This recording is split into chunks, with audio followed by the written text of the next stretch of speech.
안녕하십니까. 반갑습니다, 여러분. 오늘 아마 학교에 여러 가지 행사가 있어서 주차도 좀 어려운 점이 있어서 아직 도착 못하신 분들이 계신 것 같은데요. 저희 예정대로 행사 시작하도록 하겠습니다.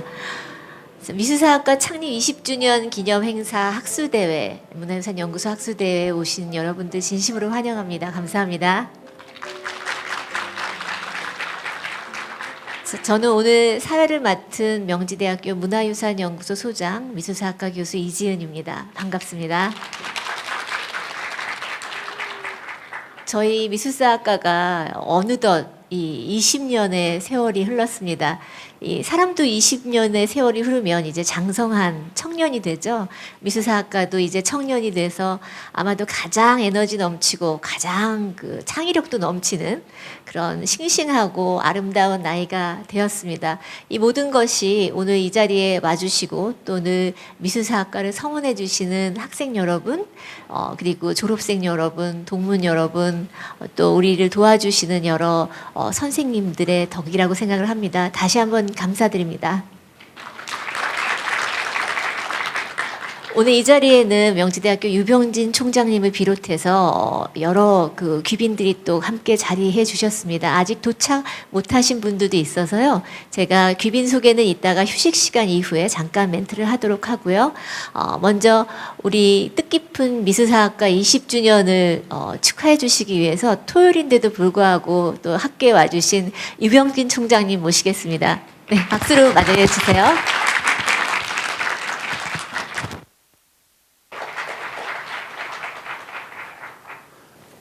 오늘 미술사학과 20주년이라는 말씀을 지난번에 1학기 끝나고 들을 때 벌써 20주년이 됐나 그렇게 생각을 했습니다. 그리고 교수님들과 만나서 말씀을 나눴는데 제가 미술사학과가 생길 때 대학에 없었거든요. 잠시 떠나 있었습니다. 그래서 2015년도에 돌아왔는데 저에게는 미술사학과 20년이라는 게 더 빨리 느껴졌죠. 그래서 2002년부터 20년이 벌써 됐구나 하는 것을 지난번에 알았습니다. 2002년도에 우리 유홍준 교수님이 우리 대학에 부임하셔서 미술사학과를 창설하시고 이렇게 오늘날 20년이 됐습니다. 그동안에 우리 교수님들, 전현직 교수님들, 또 석자 교수님, 또 우리 현재 교수님, 또 우리 대학에 계셨다가 지금 다른 데로 이렇게 잠깐 가신 우리 잠깐입니다. 우리 신준영 교수님까지 이렇게 오셔서 같이 함께 자리를 하게 돼서 정말 기쁘고 반갑습니다. 그동안에 미술사학과를 보면은 20년 동안에 졸업생이 얼마나 되나 제가 여쭤보니까 500명이 넘더라고요. 그래서 20년 동안에 500명이 넘는 우리 학사, 그리고 우리 석사가 110여 명이 된다고 그러시고요. 또 35명의 우리 박사를 이렇게 배출을 하는 과로 성장을 했습니다. 이것은 우리 창설 때부터 수고하신 우리 유홍준 교수님을 비롯한 우리 교수님들의 노고와 또 우리 학생들의 또 미술사학에 대한 학문에 대한 열정, 우리 대학원 또 우리 박사학위 과정의 여러분들의 우리 노고의 덕분이라고 생각을 하고 이 자리를 빌어서 감사 인사를 드립니다. 저에게 이렇게 뭘 써주셨어요. 오늘 축사를 하라고 그러시면서 미술사학이 역사, 문학, 사회학, 철학, 인지과학 등 학문의 총합이다 이런 거를 써주셨는데 제가 이거 읽어도 제가 잘 모를 뿐더러 또 제가 여러분들 앞에서 이런 말씀을 드리는 거는 무슨 누구 앞에서 문자 쓰는 격이 될 것 같아서 그냥 인사 말씀을 드리는 게 낫다 이렇게 생각을 하고 간략히 인사 말씀을 대신하려고 합니다. 양해해 주시기 바랍니다. 미술사학과를 제가 이렇게 생각을 해보면 우리 대학에 사실 제가 자부하는 것이 우리 대학의 거의 모든 학과들이 참 내실 있고 어느 대학의 학과들과 비교해 견주해서도 우리가 뒤지지 않는 이런 교수님들의 교수진과 우리 교육 내용을 가지고 있다고 자부를 합니다. 뭐 제가 자부를 하는 것도 그렇고 외부에서 우리 대학을 소상히 보시는 분들도 그렇게 말씀을 하십니다. 근데 미술사학과는 그것과 더불어서 우리 대학을 미술사학과를 통해서 우리 대학을 바깥에 알리시는데 아주 큰 역할을 해 주시고 또 우리 대학의 명성을 높이는 그런 중요한 역할을 해 주신 데 대해서 무엇보다도 감사하게 생각하고 있습니다. 교수님들의 다양한 활동뿐만이 아니라 우리 학생들의 연구 활동 또 우리 대학의 박사과정에서 박사학위를 받으신 분들 몇몇이 아주 우리 대학의 이 명예를 굉장히 그 바깥으로 알리는 데 큰 역할을 해주시고 계셔서 우리 서울 캠퍼스뿐만이 아니라 우리 용인 캠퍼스까지도 털어서 우리 대학을 알리는 바깥에 알리는 그러한 외적 내적으로 가장 이런 그 역할을 잘해 주시는 학과라고 생각하고 이 점을 빌어서 우리 미술학과 아주 자랑스럽게 생각하고 또 우리 여러분들의 노고에 진심으로 감사를 드립니다. 저는 앞으로도 우리 미술사학과가 학문적으로 또 모든 면에서 교육과 연구에서 앞서간다는 것은 두말할 필요도 없습니다만은 계속해서 우리 대학의 우리 명성을 높이시는데 우리 대학을 바깥에 알리시는데 큰 역할을 계속해서 해주시기를 이 자리를 빌어서 부탁을 드립니다. 지난 20년 동안 미술사학과가 우리 보여주신 우리 선두에 대한민국 선두에 이 눈부신 업적을 쌓아오신 것을 토대로 해서 앞으로의 20년 또 앞으로의 50년, 100년도 계속해서 선두에 서서 우리 대학을 이끌어 가시는 이러한 역할을 해주시기를 부탁을 드립니다. 다시 한번 20주년을 맞이해서 제가 이렇게 간략히 인사의 말씀을 드리면서 그동안 수고해 주신 우리 교수님들 또 교수님들의 지도에 잘 따라주신 우리 학생 여러분들, 대학원생들 또 우리 박사 과정 끝나신 분들 또 학위 중에 계신 분들 모두 노고에 감사의 말씀을 드리면서 우리 미술사학과를 더불어서 우리 모든 한 분 한 분의 이렇게 하나님의 영광이 하나님의 은혜가 늘 충만하시기를 기도합니다. 감사합니다. 네, 대단히 감사합니다, 처장님. 자, 그러면 이어서 우리 그 학술 행사를 시작하도록 하겠습니다. 저희 첫 번째 순서는요, 석자 교수 특강의 첫 번째 순서로 윤영희 석자 교수님께서 고려 상감 청자의 성립과 발전이라는 주제로 강연을 해주시겠습니다. 예.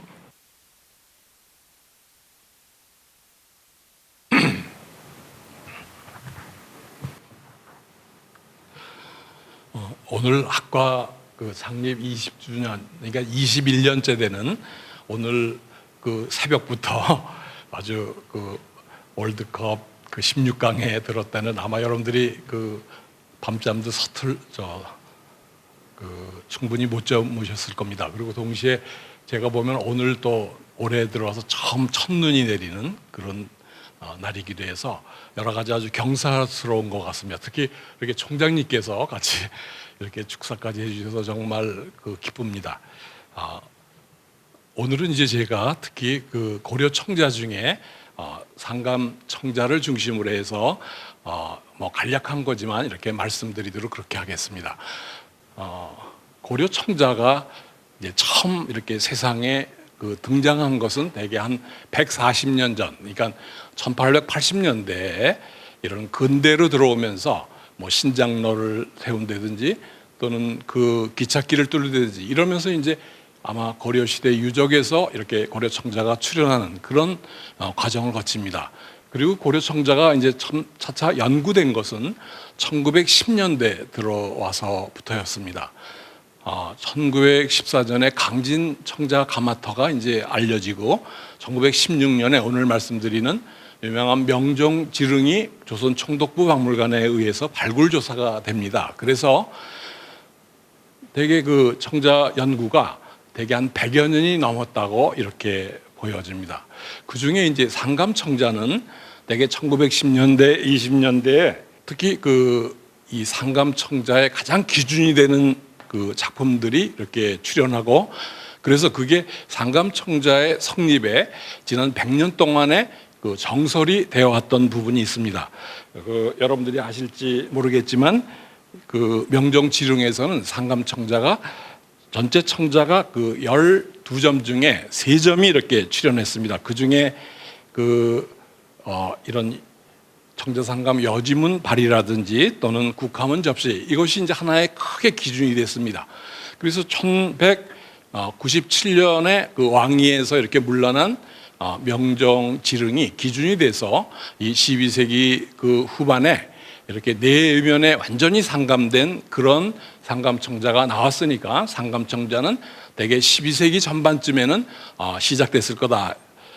물론 이제 상감청자에 대한 기록은 남아 있지 않습니다. 그래서 그게 오랫동안 이제 기준이 되어 왔었습니다.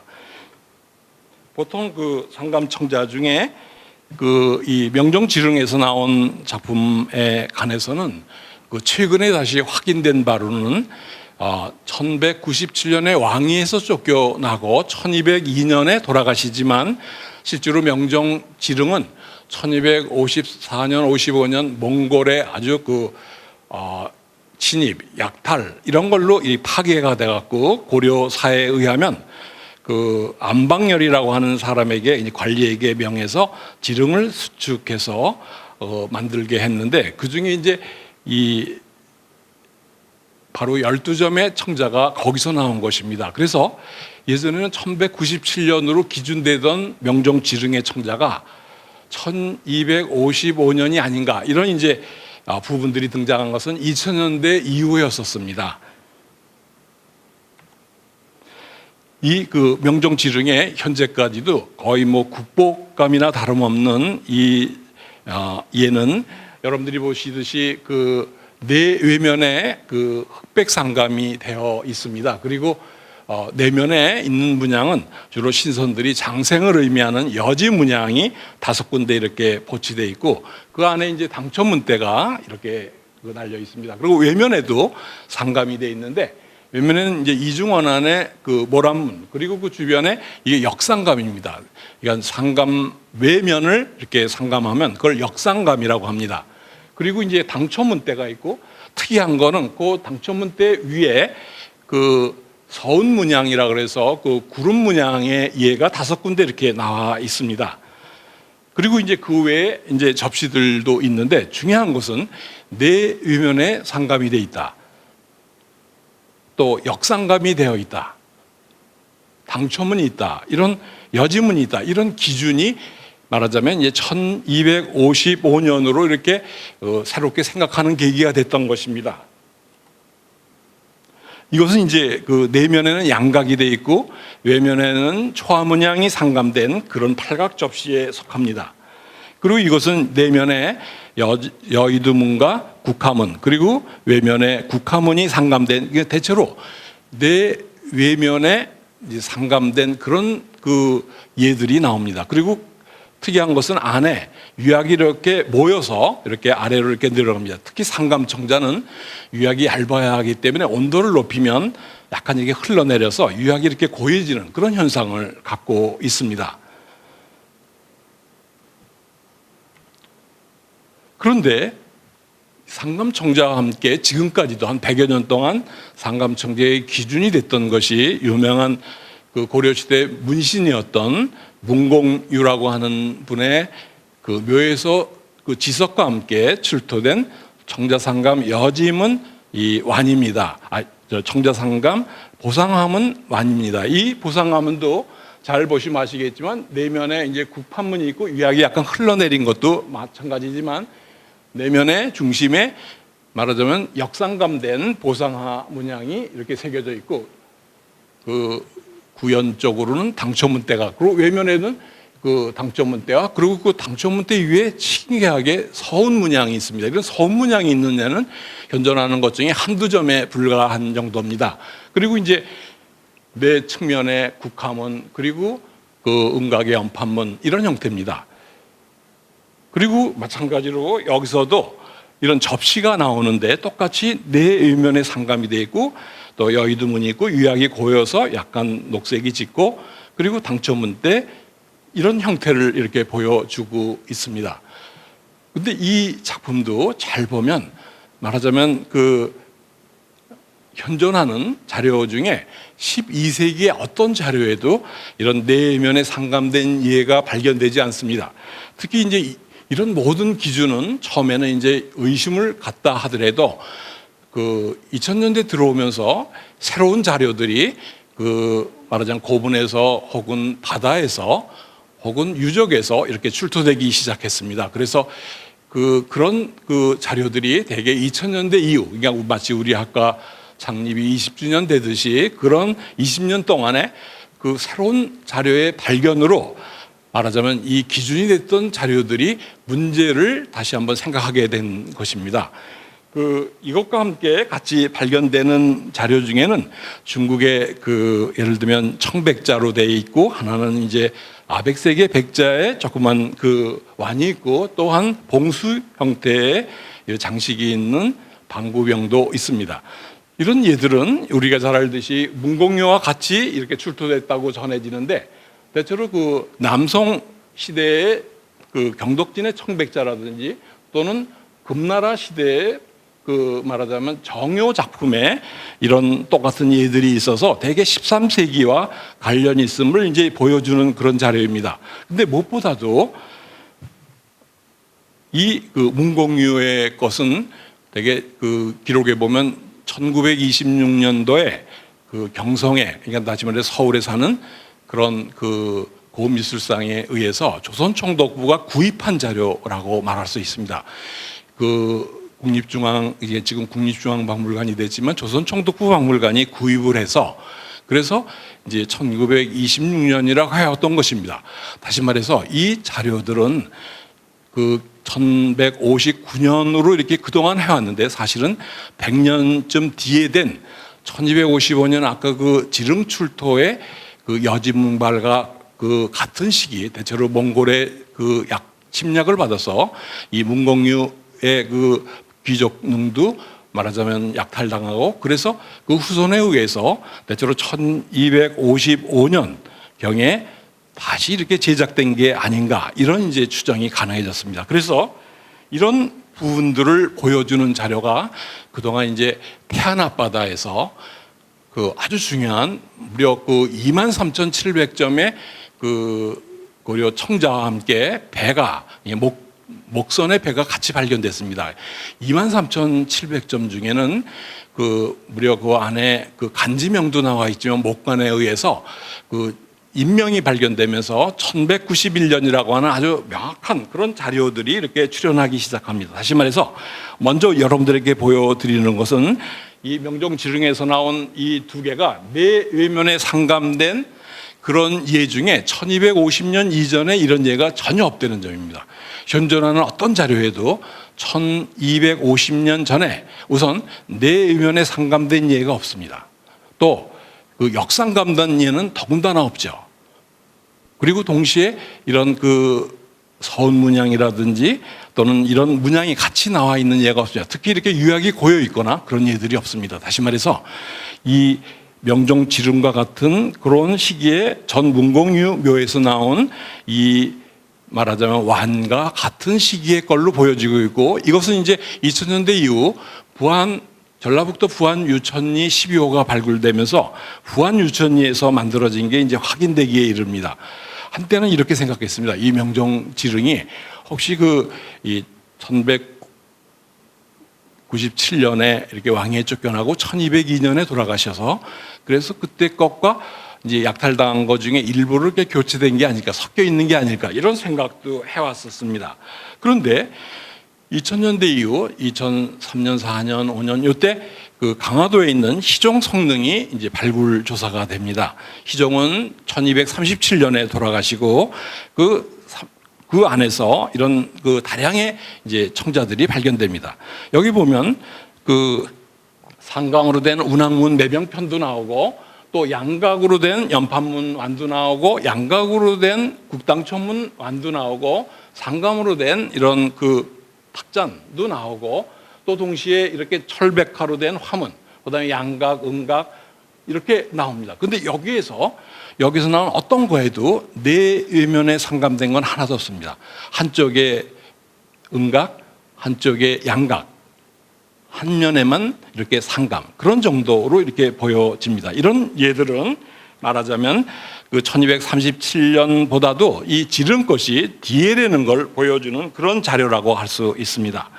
말하자면 이 명종 지릉의 것과 희종 성능을 비교해 보면 명종 지릉에서 나온 네 면에 상감됐거나 이런 똑같은 예의 접시나 이런 예가 없습니다. 비슷한 기형의 것은 거의 비슷한 형태로 계속 이어진 걸 볼 수 있습니다. 이런 예로 봐서 말하자면 명종 지릉의 것은 그 1237년 이전이라고 볼 수 없는 그런 것이라고 할 수 있습니다. 말하자면 기록에 나오듯이 고려서에 나오듯이 1255년으로 이렇게 추정된다는 것입니다.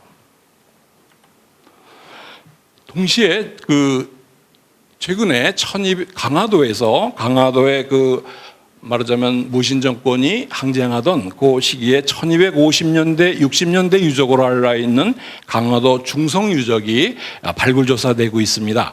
거기에 옥림리라든지 관청리 이런 유적에서 나오는데 여기서는 신기하게 네 의면에 상감된 것, 혹은 여지문, 혹은 역상감 이런 것들이 같이 발견되고 있습니다. 1250년대, 60년대에서는 네 의면에 상감된 것이 강화도 중성 유적뿐만 아니라 실제로는 최근에 보면 그 진도 용장성이라고 하는 1271년에 그런 그 산별초난이 있었던데, 혹은 제주 퍼퍼사지 1279년 이런 말하자면 1260년, 70년대의 유적에서는 내면에 상감된 여지문에 이런 예들이 보상화문의 완 이런 것들이 같이 발견되는 걸 보면 말하자면 내면에 상감된 것은 그 1250년대 이후에 이렇게 출발했다는 것을 보여줍니다. 이건 하나의 접시에 불과합니다. 특히 부안유천리 요지에서는 이런 그 청자상감 여지문 발이 내면에 상감된 이런 예들이 출토될 뿐만 아니라 또한 그 아까 보상당첨문이 되어 있는 완 내면에서 상감된 그런 예들이 같이 출토돼서 이 명종 지릉에서 나온 예들은 이 부안유천리에서 만들어지고 대개 그 13세기 후반에 그 중요한 유적을 보여주고 있습니다. 그러면 다시 한번 이제 원점으로 돌아가서 그러면 12세기에 그동안 이제 상감 종자가 전반에 만들어지고 12세기 후반에 가장 그 발전했다 이렇게 보는 것이 이제 100여 년간의 정설이었었습니다. 그런데 그러면 한번 다시 12세기에 현존하는 자료 중에 될 수 있는 부분들을 조금 더 이렇게 보시도록 하시겠습니다. 대체로 선화봉서 고려도경이 1123년 고려의 그 중국 송나라 사신 300명이 와서 한 달간 머물다가 돌아가서 쓴 것입니다. 그 중에 건 32에 보면 이때 이제 그 고려 청자가 비색 청자로서 비치옥을 닮았다. 그 다음에 이제 이런 청자들은 대개 그 여요, 중국의 황제의 자기인 여요와 되게 비슷하다. 그런 내용입니다. 현존하는 여요에서도 거의 문양이 없고 완전히 비색 청자로 되어 있습니다. 그래서 대개 이 상감의 어떤 흔적을 이 고려도경에서 찾을 수가 없습니다. 그리고 그 다음 자료로 알려진 유명한 그 1146년에 돌아가신 인정 장릉에서 그 유명한 4점의 그 비색 청자들이 이렇게 같이 출토됩니다. 옥책과 함께. 그런데 이 1146년의 것은 1123년 고려도경에서 나온 그런 내용들을 그대로 뒷받침해 주고 있습니다. 여러분들이 여기 보이시는 이 4명 중에 그 가운데 있는 참회형 그 주로 화병입니다만은 참회 형태를 본받은 아마 최초로 나온 그런 참회형입니다. 이 참회형 화병은 국보로 지정돼 있을 정도입니다. 비례나 유색의 아름다움 때문에.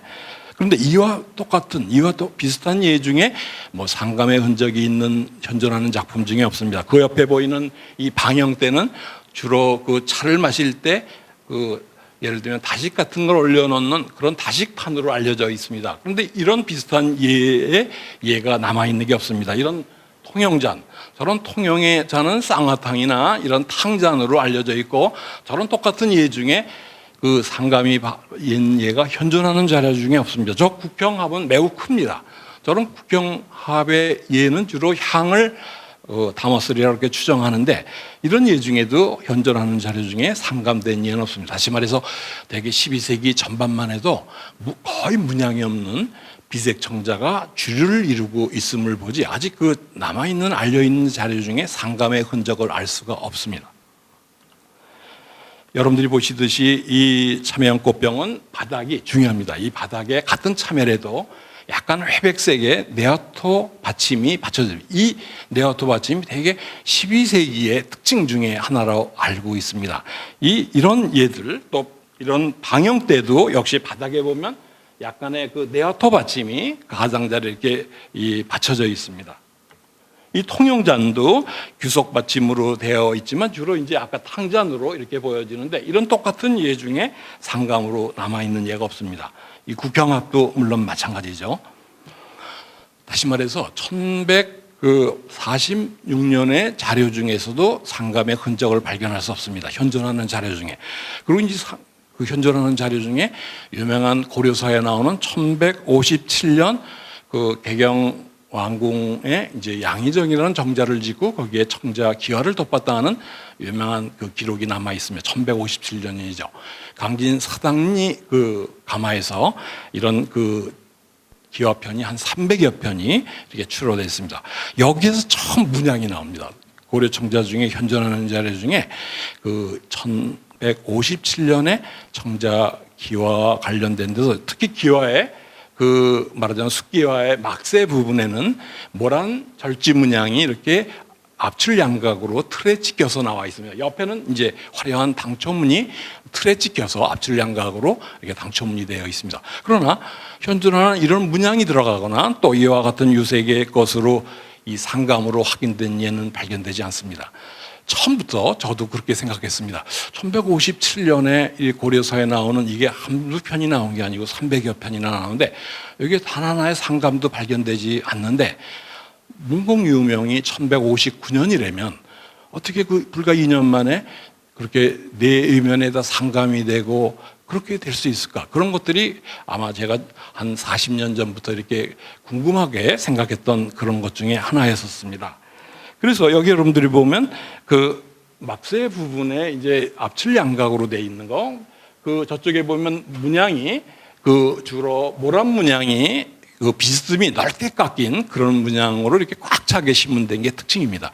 현존하는 작품 중에 이런 예들이 매병이라든지 또는 호에 남아 있습니다. 그러나 어디에도 상감의 흔적을 발견할 수가 없습니다. 다시 말해서 1157년과 비슷한 그런 자료 중에 현존하는 자료에 없습니다.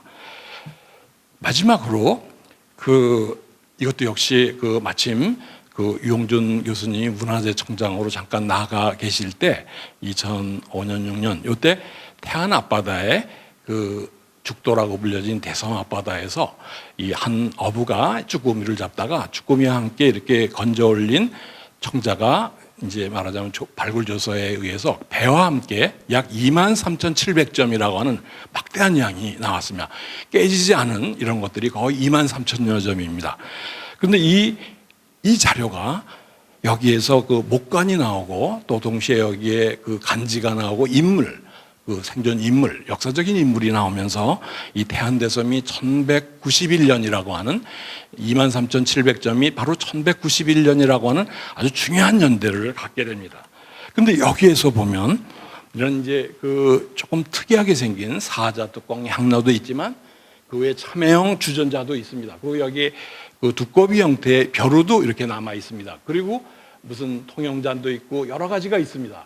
근데 여기서 중요한 것은 대부분 이제 많은 수가 무문청자고, 그리고 양각의 청자 혹은 압출 양각으로 이렇게 틀에 찍은 그런 청자들도 나오고, 동시에 이제 많은 양이 음각으로 예를 들면 그 국당초 문양이라든지 또는 모란문 혹은 연화문 혹은 뭐 어문, 파도문 이런 앵무문 이런 다양한 음각의 문양들이 나오는 발이라든지 완이라든지 접시가 있습니다. 제가 그 23,700점을 이제 발굴의 그 여러 가지 혜택으로 가서 이렇게 확인해 보면 또 보고서에도 이미 나온 보지만 23,700점 중에 단 하나에도 네 외면의 발이나 접시나 완에 네 외면의 문양이 나와 있는 예가 단 한 점에도 없습니다. 문양이 있다면 한쪽 안쪽에 혹은 압출양각이나 혹은 음각으로 약간 문양이 나올 뿐이지 문양이 네 외면에 나와 있는 예가 없습니다. 23,700점 중에 제가 이상하게 생각한 건 구연부에 당초문 때 하나 있는 게 없습니다.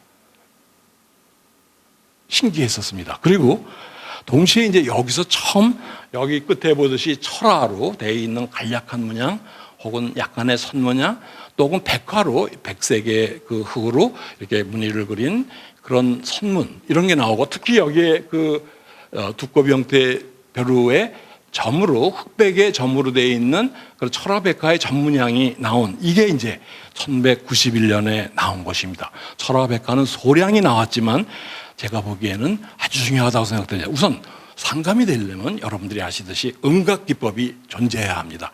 음각이 있어야 그 성형을 하고 꾼뚝할 때 새기고자 하는 모란이나 혹은 국화를 이렇게 무늬를 새깁니다. 그 다음에 거기다가 지금 그 철화 같이 철화로 붓으로 찍어서 거기를 이렇게 바르고 메꿉니다. 그래서 그 위를 깎아내고 나중에 그걸 초벌구이하고 그 다음에 청자유약을 씌우면 그게 흑상감이 되는 것입니다. 또 백상감도 백토를 위에 음각된 부분에다가 이렇게 칠하고 마른 다음에 그걸 깎아내고 그리고 그 안에 백토가 감입했죠. 그걸 초벌구이라고 다시 그 위에다 청자유약을 씌워서 굽게 되면 그게 바로 백상감입니다. 말하자면 흑백상감이 되려면 철화백화가 존재해야 합니다. 그리고 음각기법이 존재해야 합니다.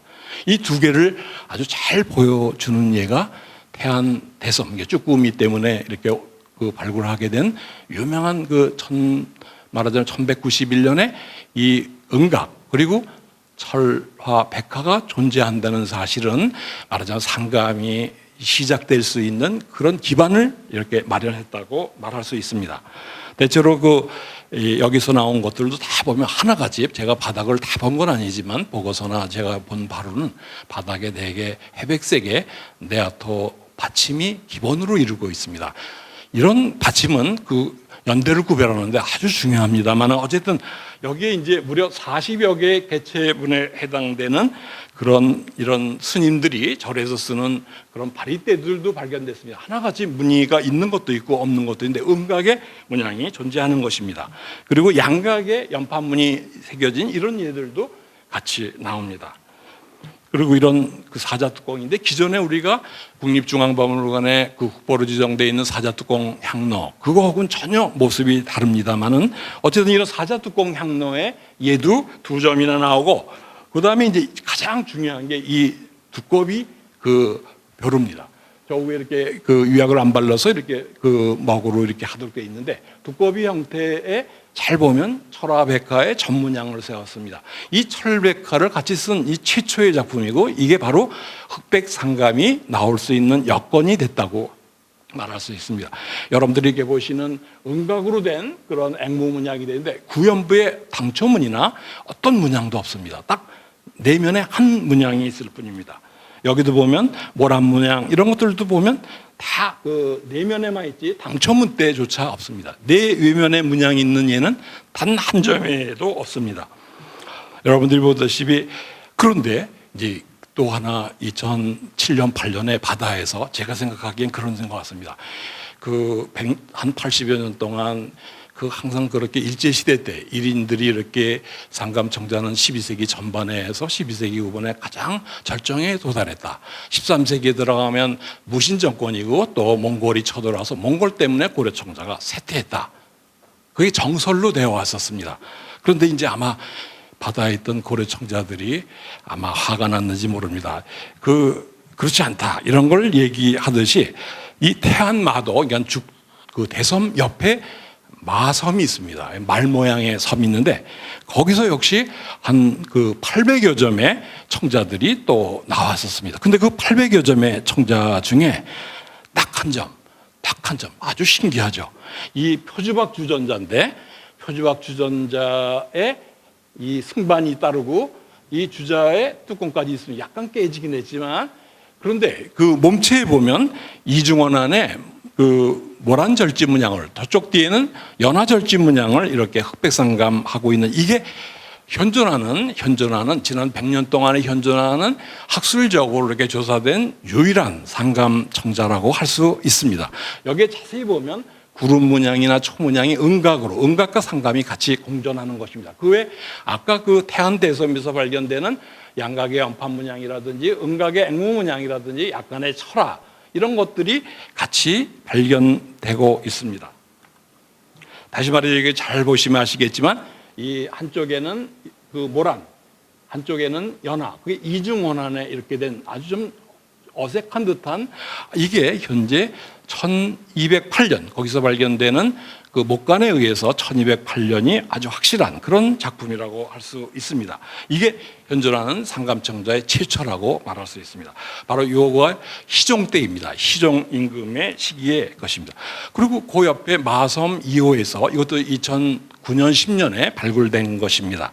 여기에 이제 이런 매병이 이렇게 같이 나왔는데 이 매병에 이런 목간이 같이 나옵니다. 예를 들면 인물로서 도장교 오문부라든지 되게 좋은 꿀을 단지에 봉합한다, 혹은 그 꿀만 아니라 참기름을 봉합한다 하는 이런 명문이 나와 있어서 이런 매병이 술만 담는 게 아니라 꿀이라든지 또는 이런 그 말하자면 그 참기름 이런 걸 그 담았다는 걸 말해주고 있습니다. 근데 여기서 딱 한 점, 갑자기 이 매병이 하나 나왔는데 이렇게 크기가 한 39cm고 이런 능화형의 그 각지마다 그 모란절지문 혹은 국화절지문 이런 문양이 나왔습니다. 아래 연판 문양이 있고, 이런 그 매병에는 그 예전 같으면 아주 특별한 그런 작품이었습니다. 다시 말해서 현재 이 자료를 보면 고려 창자가 이렇게 그 현재 자료, 그러니까 2000년대 이후의 자료를 보면 그 말하자면 1191년 태안대섬에서는 아직 23,700점 중에 상감의 어떤 흔적도 발견되지 않습니다. 대신 음각과 철화, 음각과 그 백화 기법은 존재합니다. 그리고 태안마섬에서 말하자면 이런 상감이 처음 등장합니다. 그리고 불과 이제 1213년에 들어가서 그래서 그 마서 2호에서 상감청자의 매병이 이렇게 출현합니다. 그리고 현존하는 자료 중에는 이것도 전부 다 2004, 5년에 발굴했던 유명한 시종 성능에서 잘 보면 운항문 매병편이라든지 또는 국화문 혹은 이런 문양들이 같이 발견되는 걸 보면 2030년대에 그 상감청자가 상당히 발전해 가고 있다, 이렇게 보여질 수 있습니다. 특이한 것은 저 끝에 있는 보령 원산도입니다.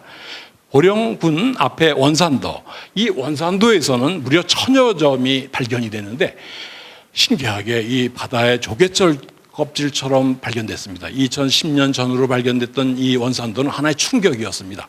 왜냐하면 그 나온 자료들이 대개 1230년, 40년대를 추정되고 있습니다. 거기에서 상감청자의 회화적인 아주 다양한 예들이 나오고, 또 우리가 아는 비색청자의 사자뚜껑향로, 기린뚜껑향로, 원앙뚜껑향로 뭐 이런 그 동자형 연적 뭐 수많은 비색청자들이 말하자면 지금 우리가 그 국보 보물로 지정되어 있는 12세기 전반이라고 하는 사자뚜껑향로, 기린뚜껑향로니 무슨 많은 작품들이 사실은 그 중심 시기가 13세기 전반이 아닌가, 이런 걸 보여주는 그런 자료들이 무려 1000여 점이 이렇게 발견됐고 이미 발굴 조사가 되어 있습니다. 그런데 여기서도 단 하나에도 역상감됐거나 내외면에 상감된 예는 아직 보이지 않습니다. 특히 이제 그 벼루에 이 신춘 5월에 이렇게 이제 대구전에서 만들었다고 하는데 거기 음각으로 이 청사연이라고 해서 음각과 상감이 같이 공존합니다. 그리고 여기에 이제 옆에 벼루 옆에 그 말하자면 모란당초 문양과 국화 방초, 그리고 약간의 그 내문과 안에 초문이 이렇게 음각돼 있어요. 음각과 상감이 같이 공존하는 게 1241년에 이렇게 출현합니다. 다시 말해서 1230년대, 40년대 가면서 비교적 그 회화적으로, 그렇지만 아직도 음각과 상감, 양각과 상감이 공존하는 그런 시대를 보여주고 있습니다.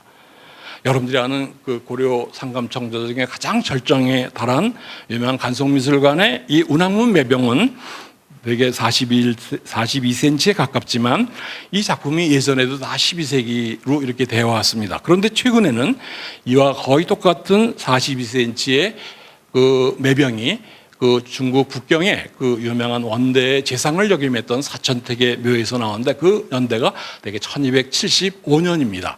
그러니까 이 작품도 말하자면 1275년에 가까운 1270년대 전후의 작품으로 이렇게 추정되고 있습니다. 고려 청자 중에 가장 뛰어난 다 한 점을 두려면 이 운항문 매병을 얘기할 정도로 국보 중의 국보입니다. 이 작품이 12세기가 아니라 그 중심 시기가 13세기 후반인 1270년대를 이렇게 보여준다는 사실은 말하자면 상감청자를 그동안 너무 12세기 전반에서 후반으로 해갖고 말하자면 13세기는 쇠퇴했다 이런 관점인데, 사실은 그 실제로 상감청자는 12세기에 존재하지 않았고 13세기 전반에 시작해서 13세기 후반에 놀랍게 절정에 이르렀고, 그리고 동시에 그 상감청자가 쇠퇴하는 가장 중요한 요인은 14세기 후반 왜구들이 40여 년에 걸친 그런 약탈로 결국 그 강진이 문을 닫고 부안이 문을 닫는 그런 왜구들 때문에 그렇지, 그것이 무슨 뭐 몽골하고 관계없는, 몽골에게 괜히 이렇게 덤태기를 씌운 그런 게 아닌가 이렇게 보여집니다. 여러분들이 아마 아실 이 유명한 이 아마 고려 청자 중에 한 점을 대면 이 청자 동화에 연화문이 그 새겨져 있는 그런 표형 주전자입니다. 여기에 동자도 있고 또한 이 연판 문양이 위에 이제 산화동을 이렇게 설치한 비례에 있어서나 또 아주 다양한 기법에 있어서는 뛰어난 작품입니다. 이게 우리가 생각하듯이 12세기 게 아닙니다. 이 고려 청자 중에 가장 절정에 달한 말하자면 1257년 그 최씨 정권의 최항해 무덤에서 지석과 함께 나온 것입니다. 말하자면 1257년, 지금 얘기 드린 것처럼 1255년, 1257년, 그다음에 1270년 전후, 이게 이제 현재 그 가장 대표적인 겁니다. 이 작품도 고려 청자 중에 아마 단연 그 유려한 곡선이나 또는 포도와 동자, 그리고 산화동을 썼다든지 승방까지 갖춰졌다든지 명품 중에 명품을 알렸어요. 이것도 그동안 12세기라고 해왔지만 이런 예들이 부안유전에서 만들어지고 중심 시기가 13세기 후반이라는 건 여지가 없습니다. 그래서 저는 이렇게 얘기 드릴 수 있는 것 같습니다.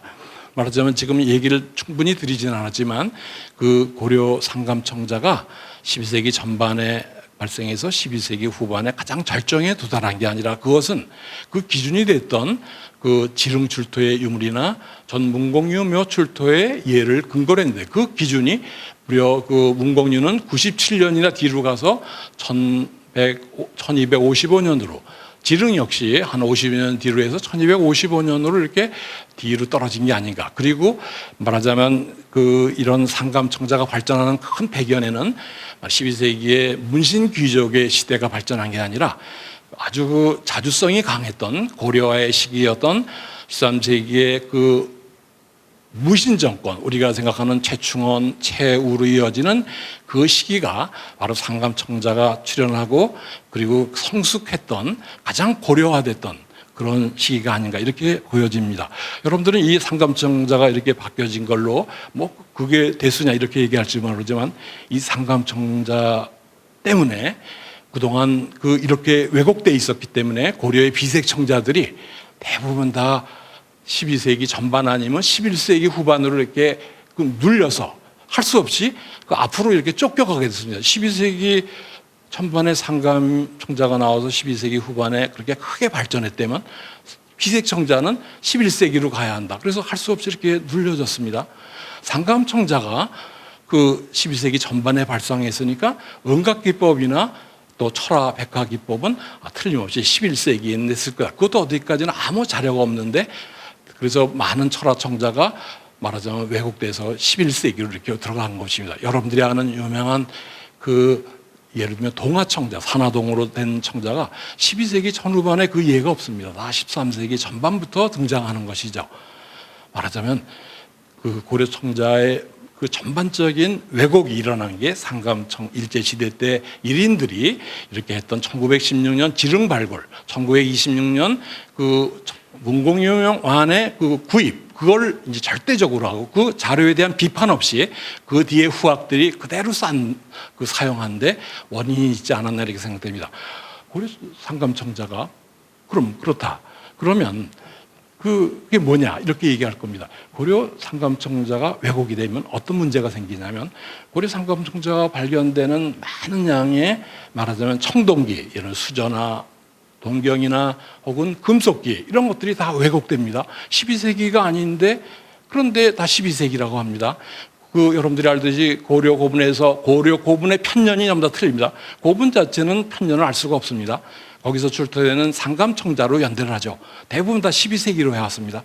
고려의 절도, 무수히 많은 절도를 발굴해 보면 상감청자가 나오면 다 12세기라고 합니다. 잘못됐죠. 여러분들이 고려의 유명한 나전칠기의 연대가 없습니다. 그 전 문공유명완에 나오는 국화문하고 말하자면 그 나전칠기에 나오는 초기 나전칠기의 문양하고 비슷하니까 따라서 12세기다. 이렇게 예온 거에 불과합니다. 잘못된 거죠. 고려 이런 상감청자가 잘못되면 도기도 연대가 다르고 또 동시에 그 해석도 달라집니다. 그래서 그 고려 청자의 그 모든 것들이 그동안 무신들을 얕잡아보고 무신의 문화를 얕잡아보고 더군다나 모든 것들을 이렇게 그 12세기에 몰아넣은 그런 데 있지 않았는가. 제가 보기에는 정상적으로 얘기한다면 12세기의 비색청자가 12세기 전반 후반 13세기 전반 후반까지 계속 같이 만들어집니다. 그리고 상감청자는 13세기 전반 후반 14세기 전반 후반까지 계속 이어집니다. 그런 그 순리 속에서 이렇게 같이 출토되는 그런 예들을 이렇게 찾아볼 수 있습니다. 강진에 대한 가마터의 시기나 해석 이런 것들도 근본적으로 달라집니다. 부안도 달라집니다. 부안도 다들 11세기부터라 그러지만 실제 나오는 자료들을 보면 13세기에 주로 중심 시기를 갖게 됩니다. 이런 여러 가지 문제를 내포하고 있는 게 상감청자일 것 같습니다. 오래간만에 여러분들이 전부 다 오시고 갑자기 뭘 해야 할지 몰라서 우선 그 근래 2000년대 이후에 새로 나온 많은 지금 말씀도 드리지는 않았지만 많은 새로운 자료들은 말하자면 올바르지 못하다. 다시 고쳐라. 제고해야 한다. 이런 부분을 소리 없는 아우성처럼 하고 있는 게 아닌가 이렇게 추정됩니다. 감사합니다.